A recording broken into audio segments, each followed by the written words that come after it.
espérance. Espérance. Voilà ce qu'il nous faut pour vivre. Oh oui, on parle de l'espérance de vie, mais vraiment pour vivre aujourd'hui, il faut avoir cette espérance que la vie va continuer, que la vie va être meilleure, que notre avenir est meilleur. Voilà ce que Dieu nous donne. La bonne nouvelle de Dieu, c'est un avenir à espérer. Voilà le message que nous avons, cette série d'enseignements que nous abordons, un avenir à espérer, ce que Dieu prépare pour nous. Cet avenir que Dieu prépare pour nous, c'est quelque chose qui nous donne une confiance. Je me souviens, il y a 20 ans, quand j'ai commencé mes cours de francisation à l'Université Laval, j'étais troublé par le mot « espérer ». Espérer. On nous enseignait le subjonctif et on nous a dit que le verbe « espérer » n'était pas suivi par le subjonctif. Je crois plus subjonctif. Je pense plus subjonctif. Par exemple, je pense que le port d'un masque aille me protéger du virus COVID-19. Je ne peux pas avoir la certitude, alors on laisse planer un doute et on suivi par le subjonctif. Espérer n'était pas suivi par le subjonctif. Il n'y avait pas de doute. Alors, j'ai compris à un moment donné que espérer, ça veut dire comme trust. Espérer veut dire confiance. J'ai confiance. J'ai une confiance, même une certitude. Voilà justement le sens biblique du mot espérer et espérance. Ça suggère une confiance. J'ai une confiance pour l'avenir. Il n'y a pas de doute. Et dans les Écritures, nous avons une confiance pour notre avenir parce que c'est Dieu qui le promet. Dieu qui le promet, Dieu qui parle et il tient sa parole. Il tient ses promesses. Il tient ses promesses pour nous. Alors nous lui faisons confiance. De plus, nous voyons cette espérance, ce que Dieu promet, réaliser. C'est Jésus qui est mort ressuscité. Il est entré dans notre monde, notre avenir que Dieu prépare pour nous. Et alors, nous avons une espérance, une confiance, une attente confiante, certaine, une certitude que Dieu nous prépare un meilleur avenir. C'est intéressant en regardant les textes de l'Antiquité, au moment où les Écritures étaient écrites. Les textes des autres nations, d'autres civilisations, ils parlent rarement de l'espérance. Ils n'avaient pas un concept d'espérance, d'un avenir meilleur. Nous comprenons pourquoi. La Bible nous dit, Éphésiens chapitre 2, qu'ils étaient sans Dieu et alors sans espérance. Notre monde moderne est différent. On a beaucoup de confiance que notre monde va être de meilleur, de voir de mieux en mieux. Et c'est une confiance qui est basée sur un orgueil humain, une fierté humaine. On peut créer un monde meilleur.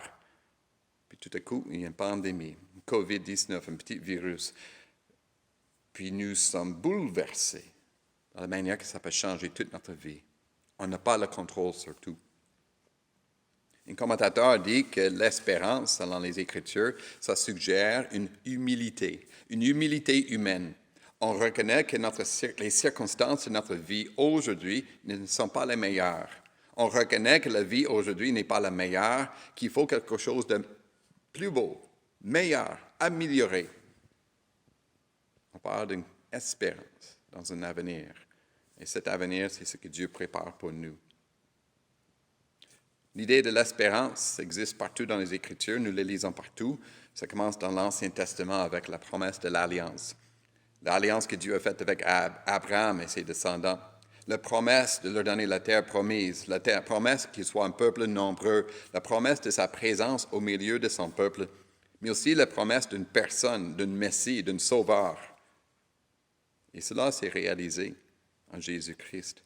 Tout au long de l'Ancien Testament, les prophètes parlent de cette attente, cette espérance, de ce regard vers l'avenir jusqu'à ce que le Messie, Jésus, est venu. Jésus est venu. Il est mort, il est ressuscité. Il est entré dans le royaume de Dieu. Il vit notre avenir. Aujourd'hui, il le vit. Il est donc notre espérance, dit les Écritures. Mais nous, aujourd'hui, nous attendons le retour de Jésus-Christ et la venue finale de son royaume, de ce monde à venir, notre avenir avec lui. Alors nous vivons par l'espérance. Nous vivons dans cette attente, persévérer avec certitude que Dieu va réaliser ce qu'il promet. Cet avenir pour nous est surtout décrit dans le livre d'Apocalypse. Et ce qui est intéressant, le livre d'Apocalypse ne mentionne pas le mot espérer ou espérance. Pourquoi pas? Je crois que c'est parce que l'apôtre Jean, il voit notre avenir. Il le voit réalisé. Il décrit ce qui est déjà fait. Et donc, c'est pas espérer, il le voit déjà.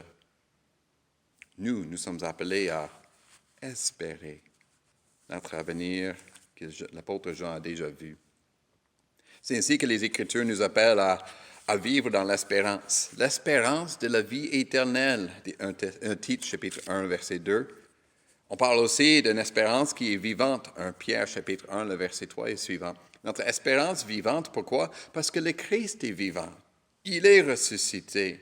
Et notre espérance est ancrée en le Christ ressuscité, vivant. Christ est donc appelé notre espérance. Colossiens chapitre 1, le verset 27. Le Christ est en nous, lui qui est notre espérance de la gloire de ce monde à venir. C'est ainsi que nous sommes appelés à vivre les trois vertus de la vie chrétienne, la foi, l'espérance et l'amour. La foi en Jésus-Christ comme notre Sauveur, l'amour, la mise en pratique de notre foi, aimer Dieu, aimer notre prochain, mais aussi l'espérance. L'espérance que le monde, l'avenir à venir, sera meilleur, que Dieu le prépare pour nous. Et c'est sûr, c'est certain, nous avons confiance qu'il nous prépare un monde, une vie meilleure. C'est ainsi que nous sommes appelés à vivre par l'espérance et même être sauvés par l'espérance. Je lis ce texte dans les Écritures, Romains chapitre 8, le verset 24. L'apôtre Paul nous écrit ceci. C'est en espérance que nous avons été sauvés. Or, l'espérance qu'on voit n'est plus de l'espérance. Ce que l'on voit, peut-on l'espérer encore? On ne voit pas encore notre avenir, notre vie à venir. Alors nous l'espérons.